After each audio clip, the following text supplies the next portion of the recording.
Highway of the Raj.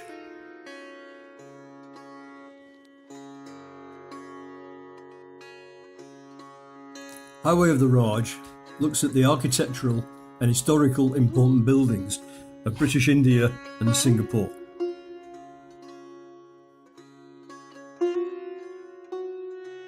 I started taking an interest in British architecture and history when I went to work in Nigeria in 1977. By 1980, I went to work in Singapore, and whilst in Singapore, I took every opportunity to photograph historical buildings and obtain data, in the back of my mind that these pictures one day would form the basis of a book. From Singapore, I went on to visit India on many occasions, and over the years I've managed to compile this photographic data and research the information on these buildings. I was interested in the purpose of these buildings, their function, who built them, why were they built, the architects, when were they built, what are the architectural definitions of these buildings.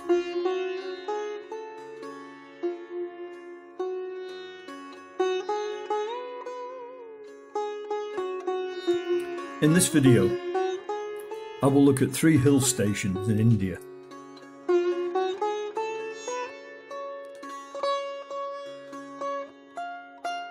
The first one will be Simla.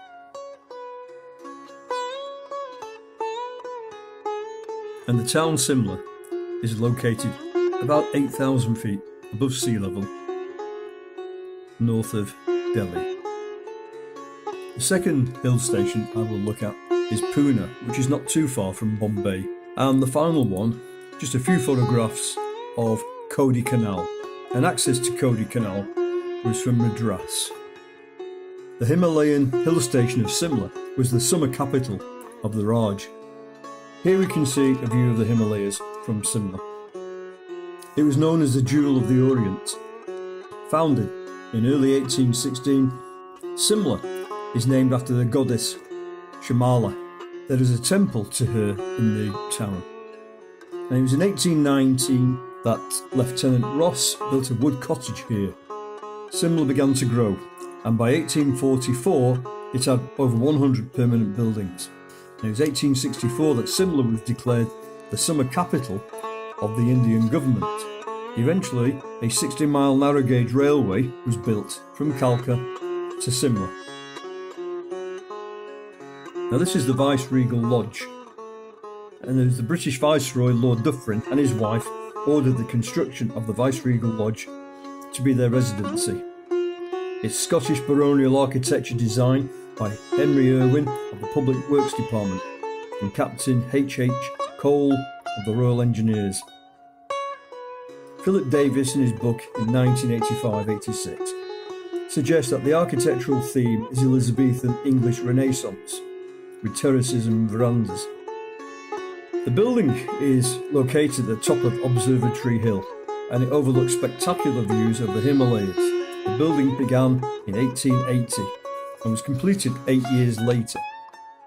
The style of the gardens were strongly influenced by Lord Lansdowne. Prior to the construction of the Viceregal Lodge, the Viceroy lived in a house called Peterhof. However, Peterhof was burnt down in 1981. I was given access to the interior of the house, and you can see splendid wood panelling for the walls and staircases. In fact, Philip Davis gives an excellent description of the interior decoration, and he remarks that it is a sad, eerie place. It exudes the particular melancholy of departed greatness. There is a ballroom in this building that can accommodate 800 people, a state dining room, a state drawing room, and an indoor tennis court. In 1888, steam generators were installed, and the building became the first building in India to have electric power. The mirrors in the building were a gift from the King's Palace at Mandalay. At some point, chalets were constructed in the grounds of the lodge for guests, and Sir General Fred Roberts was invited as an honoured guest there. Viceroy Lytton visited the lodge in 1878. Lord Curzon was appointed as Viceroy from 1899 to 1905, and during his residency at the Viceregal Lodge, he increased the height of the external corner tower. Many political events were hosted at the lodge. Here Viceroy Curzon, Lord Kitchener and young husband planned the invasion of Tibet. Now, the decision to form Pakistan and Bangladesh was made in 1947 here at the lodge by Lord Mountbatten, the last Viceroy.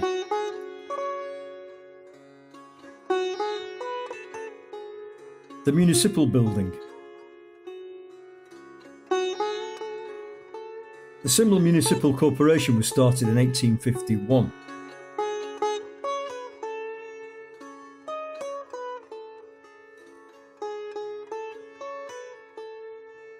Simla Library in Christchurch. Now, the building on the left of the photograph is the mock Tudor style construction of Simla Library, and this was built in 1854. It was originally known as the Simla Station Library. Lord William Hague was the founder of the Simla Library, and the architect was James Ransom. The library's original collection of books was started by the officers of the 8th Lancers. Woodville Hotel. This is where I stayed when I visited Simla. This is one of the oldest houses in Simla. General Sir William Rose Mansfield was its first occupant, and the Commander-in-Chief Sir Frederick Haynes resided here in 1865. Sir James Walker bought Woodville in 1881. In 1923, the house was bought by Raja Rani Sir Bhagat Chand of Jubal, and this was used as his summer palace. I stayed at Woodville during my visit to Simla in 1987.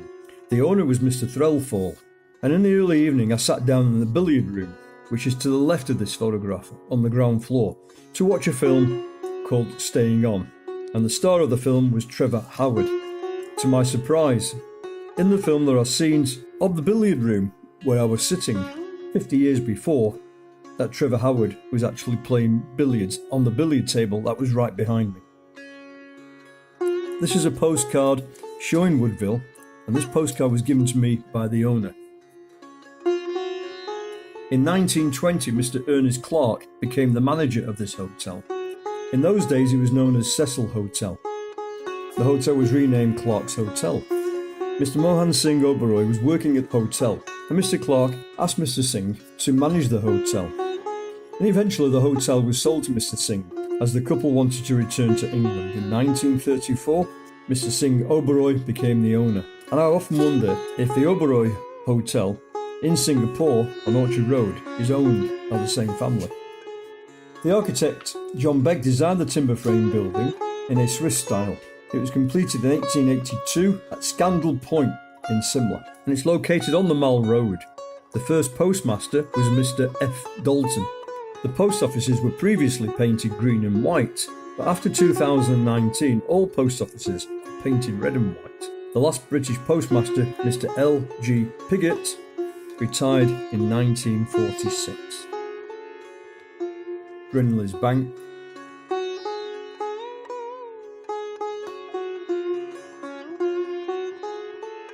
The Gaiety Theatre was designed by Henry Irwin and was opened on the 30th of May 1987, which is Queen Victoria's Jubilee year. It is a Gothic-style building, and it includes a library and a large hall for the exhibitions. Lord Viceroy Lytton arrived in Simla in 1878. He became an ardent supporter of the Gaiety Theatre. Rudyard Kipling paid many visits to events that were held here at the theatre. He once appeared in a play called A Scrap of Paper, and Colonel Baden-Powell also visited Simla. Christchurch. This was designed by Colonel J.T. Bowley in 1844, and it's the second oldest church in northern India. The church was consecrated in 1857. The stained glass windows represent faith, hope, charity, fortitude, patience and humility. The first organ was acquired in 1855. The clock was added in 1860 as a gift from Colonel Dumbleton. The pipe organ was built by Morgan and Smith of Brighton and installed in 1899. And in the year 1900, 6 bells were cast from the cannon materials captured during the Sikh Wars and were positioned in the tower. I was very surprised on my walks through Simla to find Bentinck's Castle. Now, Lord William Bentinck, the Governor-General, had built Bentinck Castle in 1829, which later became known as Plett's Grand Hotel. There was an old building here, and it was demolished prior to Lord William Bentinck having his house built here on the site when he was a governor. He stayed here in 1832, and Bentinck was the son of Duke of Portland, who was the Prime Minister of Great Britain. Bentinck became Governor of Madras under Lord Wellesley when he was only 29 years old, and later became the Governor-General of India. He authorised construction and improvement of the Grand Trunk Road, lining it with trees from Calcutta to Delhi. He brought in legislation to make suttee illegal. When he returned back to Great Britain, he became an MP and sat in the House of Commons. Upon my visit in 1987, I noticed on the entrance gatepost a plaque stating this was Bentinck's Castle. I walked around the premises. It was dilapidated condition. Most of the walls were open and displaying all their wooden batten structure. This is North Bank Terraces. It is believed that Rudyard Kipling resided here on one of his visits to Simla in 1907.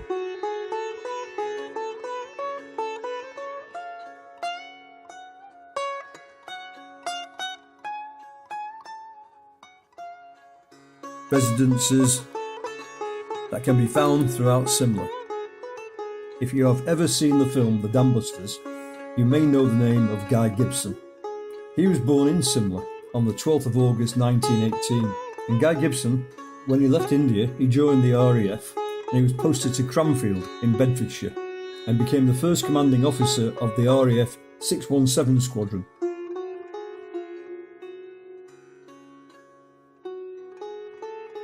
Poona lies 120 miles east of Bombay, at 1,800 feet above sea level.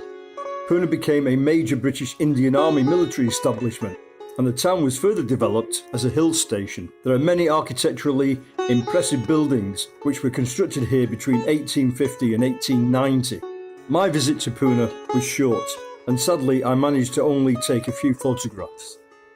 Ganesh Kind, Government House. Sir Bartle Frere ordered the building of Ganesh Kind as the summer palace for the governors of Bombay. It was built between 1862 to 1876. The building's name was respect to the elephant god Ganesh, and the word kind or kind translates to a pass. The architect was James Trubshaw. It's Anglo-Italian style. Some of the internal architecture was designed by the architect George Whittet.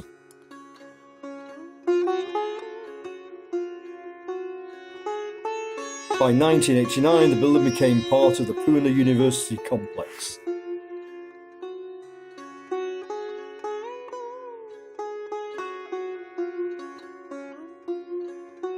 Poona General Post Office.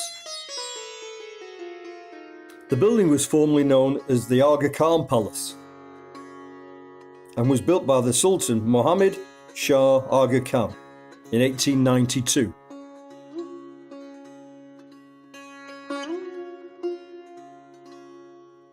The Aga Khan attended Eton and Cambridge. He was made a Knight Commander of the Indian Empire by Queen Victoria in 1897.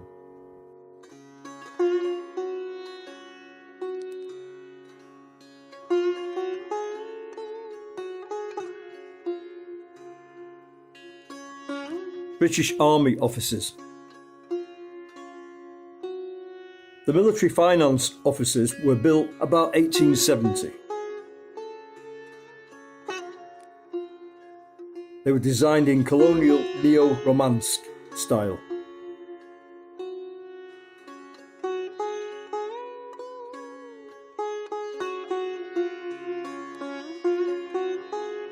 Fergusson College. James Fergusson became the governor of Bombay, and he studied India's architecture. The college stands in 65 acres and was named after him. It was opened on the 2nd of January 1885 by William Wordsworth, the grandson of the British poet. Gopal Krishna Gokhale taught in this college, and Professor Vamam Shivram Apt was the first principal of the college.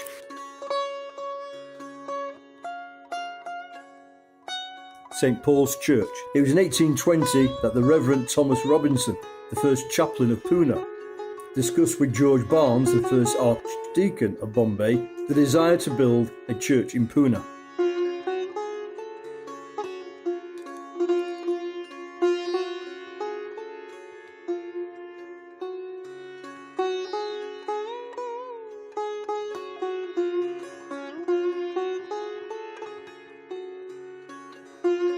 Cody Canal.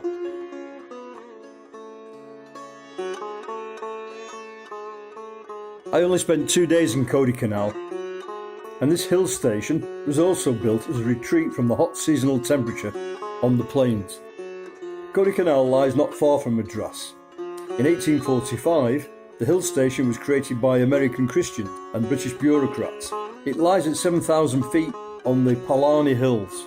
Kodi Canal has an excellent climate and clean air, and in 1821, a British surveyor, Lieutenant Ward, found access to this location in those early years by horse. Christ the King Church at Kodi Canal. It was built in 1895 and is located on Coker's Walk, which is adjacent to the church.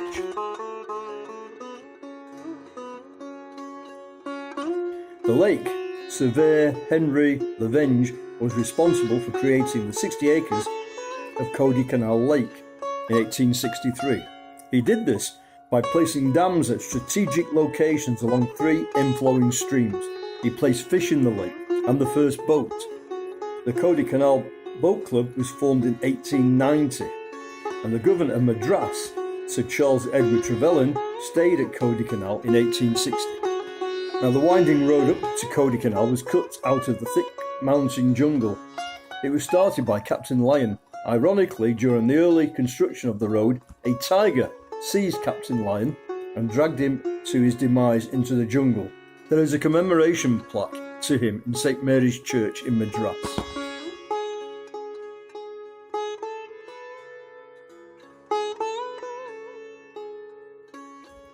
In 1834, small bungalows were built there. This is the bungalow I stayed in during my visit to Kodi Canal. It's just yards away from the side of the lake.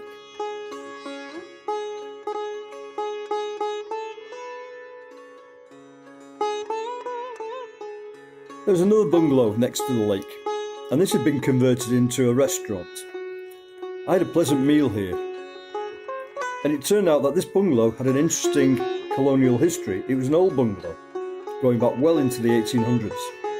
The waiter here informed me that they had found a letter belonging to a British lady who lived here many decades ago.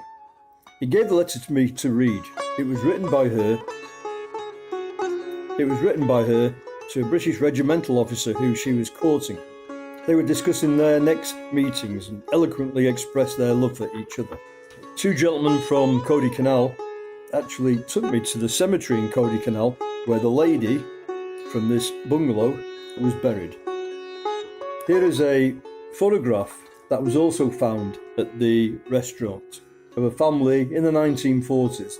It looks like he's sitting or standing next to his car, which is a Morris car.